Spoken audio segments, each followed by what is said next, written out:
आज हम बात करेंगे एक interesting topic international date line की। इंटरनेशनल डेट लाइन जो कि एग्जैक्टली ऑपोजिट है प्राइम मेरिडियन के, जो लाई करती है पैसिफिक ओशन में और ये पास करती है बेरिंग सी से या बेरिंग स्ट्रेट से होके।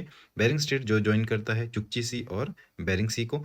और ये जो इंटरनेशनल डेट लाइन है ये किसी भी कंट्री में से होकर नहीं गुजरती है, बिकॉज यहाँ पर पूरी तरह से दिन बदल जाता है इंटरनेशनल डेट लाइन पे। तो इसको कन्वीनियंस के लिए किसी भी कंट्री से पास नहीं किया गया है।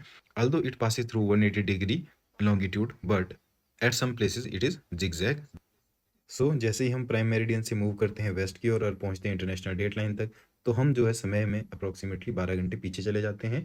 और सिमिलरली अगर हम प्राइम मेरिडियन से ईस्ट की ओर मूव करते हुए इंटरनेशनल डेट लाइन पे पहुंचते हैं, तो हम समय में 12 घंटे आगे चले जाते हैं। देयरफॉर इन टोटल अगर हम देखें तो इंटरनेशनल डेट लाइन पर पहुंचने पर हम वेस्ट से आते हुए हम 12 आवर्स का गेन करते हैं और ईस्ट से आते हुए हम 12 आवर लूज करते हैं। और टोटल फर्क जो पड़ जाता है इंटरनेशनल डेट लाइन पर पहुंचते पहुंचते वो पड़ जाता है 24 आवर का। इसे हम एक छोटे से कॉन्सेप्ट से समझ सकते हैं, जैसे कि आप सुबह उठते हो अरुणाचल प्रदेश में और सनराइज का आनंद लेते हो, और किसी तरह से मान लो आप टेलीपोर्ट हो जाते हो गुजरात के लिए, तो आप सेम सनराइज का आनंद गुजरात में 2 घंटे बाद ले सकते हो। इसका मतलब ये है कि जो समय अरुणाचल प्रदेश में अभी है, गुजरात में वो 2 घंटे बाद आएगा। मतलब गुजरात समय में अरुणाचल प्रदेश से 2 घंटे पीछे है।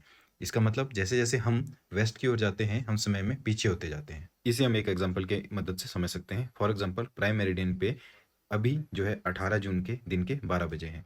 अगर हम इसी टाइम वेस्ट की ओर को मूव करते हुए पहुंचे इंटरनेशनल डेट लाइन पर, तो हमें 12 घंटे का एक्स्ट्रा टाइम मिलता है। मतलब हम जो है 12 घंटे पीछे चले जाते हैं समय में, तो हम पहुंचते हैं सारा मिड की रात के 12 बजे। मतलब यहाँ पहुंचते हुए हमें जो एग्जैक्ट डेट मिलेगी इंटरनेशनल डेट लाइन पे, दैट विल बी 17 मिडनाइट।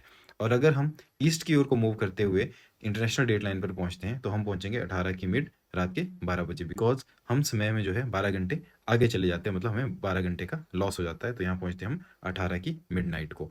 तो इस तरह से अगर हम ईस्ट की तरफ को मूव करते हैं तो 12 घंटे का लॉस होता है, वेस्ट की तरफ को मूव करते हैं तो हमें 12 घंटे का गेन होता है। इसीलिए अगर हम देखें तो इंटरनेशनल डेट लाइन पर अगर हम सेम समय पे पहुंचे, तो अगर हम वेस्ट की ओर से आ रहे हैं तो हम 17 तारीख को पहुंच रहे हैं, ईस्ट की ओर से आ रहे हैं तो हम 18 तारीख को यहाँ पहुंच रहे हैं। इसका मतलब अगर हम ईस्ट से वेस्ट को इसको क्रॉस करते हैं तो हमें एक दिन का लॉस होता है। मतलब 17 तारीख को हम यहीं थे, और हम अगर क्रॉस करते हैं तो यहाँ हम 18 तारीख को पहुंच जाएंगे, एक दिन का लॉस हो जाएगा।